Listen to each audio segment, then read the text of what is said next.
So we are the first founders of the non-aligned movement, and by tradition, every Indonesian government has to maintain this tradition. Otherwise, we will lose popular support. Our people do not want to be engaged into any alliances or blocs, especially military blocs. So we are by tradition neutral. We're also witnessing major shifts in global alignments. For example, the execution of Me First policies, the changing of alliances, multipolarity. How do you interpret these changes, and what lessons should middle powers like Indonesia draw from these evolving patterns? This is very interesting, but you know, Indonesia, by tradition, we have always been non-aligned. In fact, we are the founders of the non-aligned movement, together with India, Egypt, that time Yugoslavia. So we are the first founders of the non-aligned movement, and by tradition, every Indonesian government has to maintain this tradition. Otherwise, we will lose popular support. Our people do not want to be engaged into any alliances or blocs, especially military blocs. So we are by tradition neutral. So, for instance, my philosophy, which I announced early on in my campaign, is an ancient Asian philosophy, an ancient philosophy of the Eastern peoples, of the Asiatic civilizations, which is the philosophy taught to us generations. 1,000 friends too few, one enemy too many. It's a very clear and simple sentence, but very difficult to achieve. 1,000 friends too few, one enemy too many.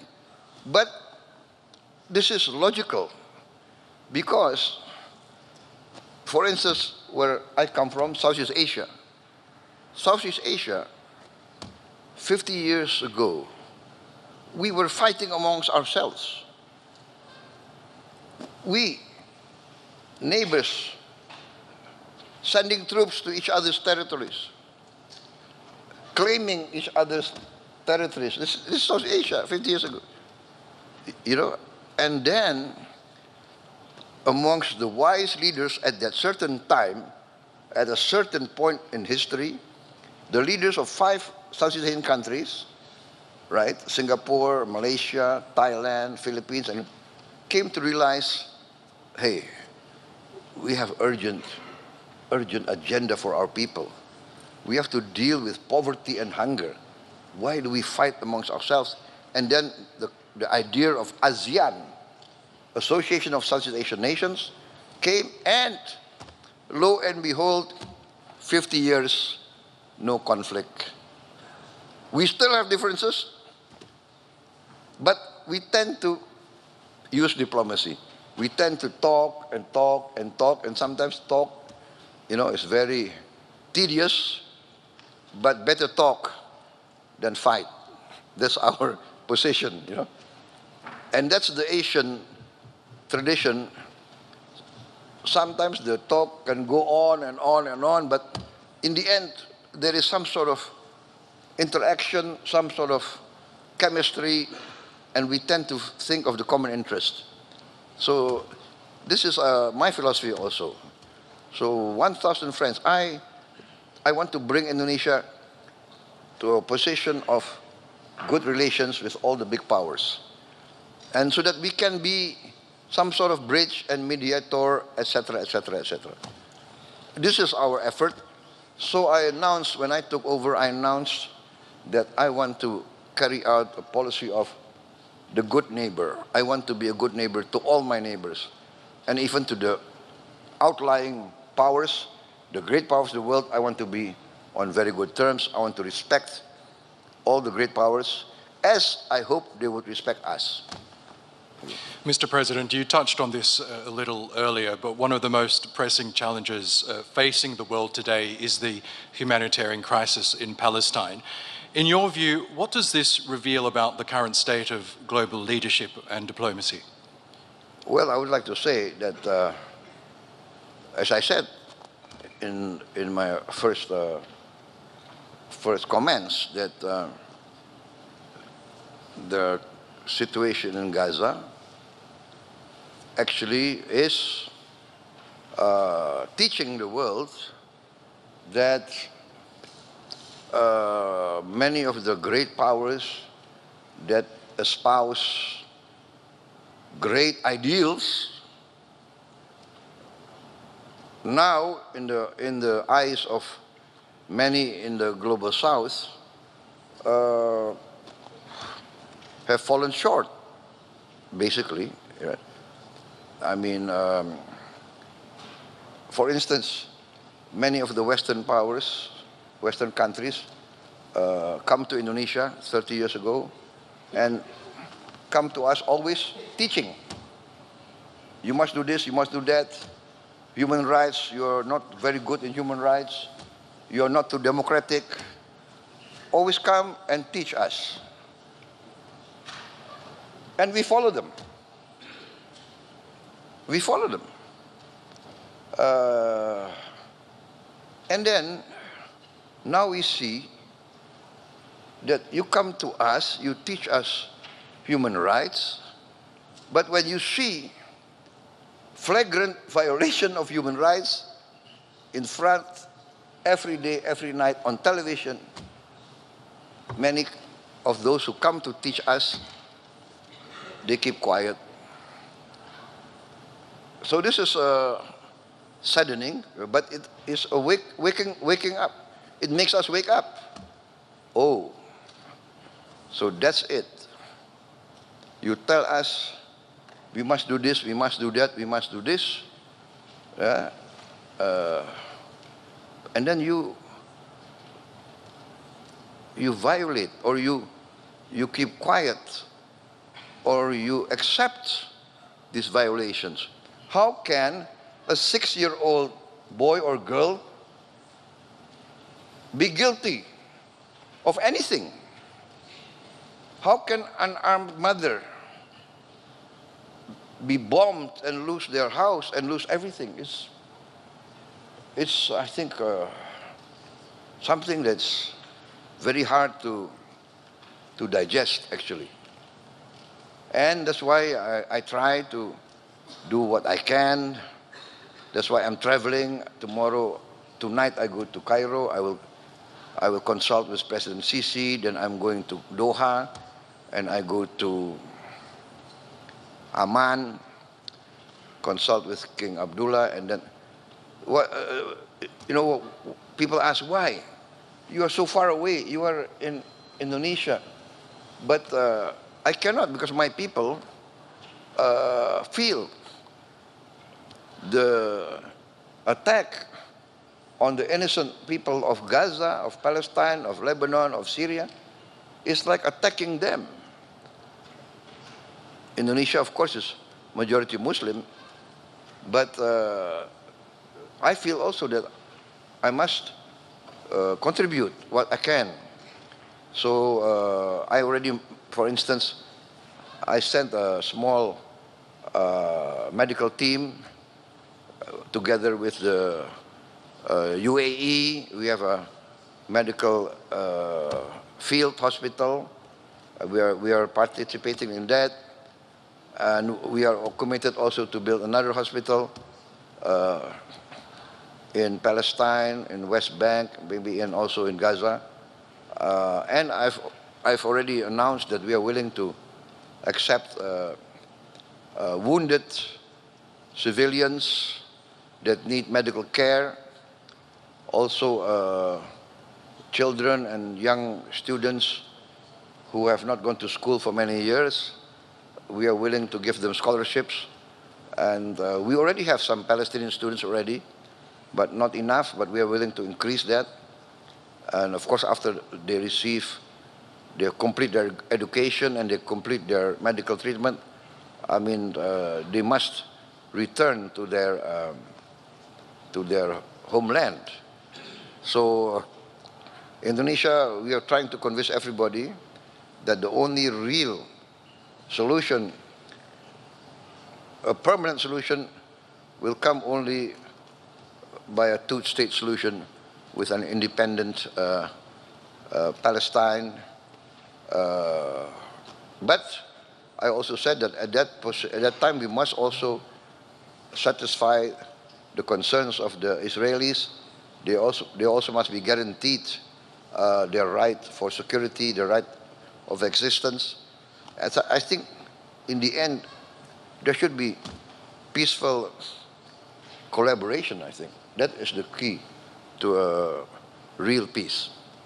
Yes, and we know that your continued support of the Indonesian hospital in Gaza has been key to providing life-saving medical services in the enclave. Now, if I could turn to the Indo-Pacific region, we know the region is increasingly becoming a stage for great power rivalry, a potential flashpoint. As a leading voice in ASEAN, the Association of Southeast Asian Nations, how does Indonesia plan to manage these tensions while also working with ASEAN to keep the region peaceful and stable? Yes, you know, as many times in many different fora, in many different instances, I said that our only way is engagement. Engagement and mutual respect. So in the end, I always propose collaboration. We have sometimes conflicting territorial claims. This is natural because we have been subjugated to many centuries of foreign domination, of colonialism, of imperialism. Some countries from somewhere came, they seem to like the wealth of some of our regions, and they say, okay, now this is ours. And they put up their flag. You see, so after a long period of struggle against colonialization and imperialism, most of the countries in our region achieved independence. But still, the leftover of those centuries, you know, boundaries which are not clear, etc., etc., they are now the heritage given to us that we have to clear up all this mess. So we succeeded in cooperation with Vietnam. We have, I don't know, several decades of territorial claims and counterclaims, but we have resolved it a few months ago. I'm proposing also to my good friend and my good brother, the Prime Minister of Malaysia, let's solve the outstanding issues that we have with Malaysia. I also proposed joint development with the People's Republic of China, President Xi. You know, we respect each other's legal position, but in the meantime, why don't we work together, right? We have some overlapping maritime areas, zones. For instance, the PRC claim historically for thousands of years, Chinese fishermen have fished in those waters. And we claim for thousands of years, Indonesian fishermen have fished in those waters. So I said to President Xi, why don't we have joint development? You know, let's register how many hundreds of Chinese vessels, how many hundreds of Indonesian vessels, within the framework of the international limitations so that we don't have overfishing. Let's give licenses and everybody benefit. So what I told everybody is that 100% of zero is zero. So might as well work together in the meantime. And President Xi agreed. In fact, he agreed very fast. I proposed this to the Vietnamese, I proposed this to the Malaysians. So this is my approach. Let us work together to achieve common prosperity. Every race, every country, every religion in the world aspire to the same thing. Life, liberty, the pursuit of happiness. Everybody needs the basics. Prosperity, there is no prosperity without peace. So this is my approach. Now, becoming president was a hard-fought battle for you. You pointed out that you contested several elections before finally winning last year. Now that you are leader, what is your vision for Indonesia, a nation of more than 280 million people, highly educated? What do you hope to achieve in your time as president? Number one, I have to safeguard the nation's wealth, our natural resources, our wealth must be safeguarded to protect it and to make it useful for future generations. That's at most, because without the resources, then it's very difficult to achieve prosperity. Number two, we must have wise, correct, and common sense policies. That is the duty of every government, in my opinion. After being an amateur historian, I studied the history of many civilizations. The key to every country's well-being and independence is the ability of every country to guarantee food for its people, food security. And I think this is also the realization of the United Nations. The United Nations several years ago said that the future global crisis will be three. What they say, the F, E, and W: food, energy, and water. So likewise, in Indonesia, I have to guarantee food for my people. Number two, I have to guarantee energy for my people. And then water. Alhamdulillah, thank God, Indonesia, we have abundance of water. We have the other way around. Sometimes we have too much water, and then there's flooding, you see? And that's I would say that's our challenge, right? Like, we must manage our water, that it becomes useful. It doesn't become a natural disaster. And this is also a matter of education, matter of good governance. So that, and then of course, prosperity can only be achieved by the grasp of science and technology. Science and technology will enable us to industrialize. And so education, investment in science, technology, and in education is very important. In our budget, the number one, the highest item in our budget is education. I think it's the highest in the history of Indonesia. And then also I have rolled out a free meal for every children and every pregnant mother of Indonesia. So this is a massive program, very ambitious, but we are getting there. Sorry. At the end of 2025, we will provide meals for 82.9 million mouths by November 2025. So this is our program. We have to. I'm very determined to bring down poverty, especially extreme poverty, and I want to eradicate hunger. Nobody must go hungry in a nation that is a member of the G20. Thank you. And finally, Mr. President, this year marks 75 years of Indonesia-Turkey diplomatic relations. Both nations share a deep historical bond and strategic partnership.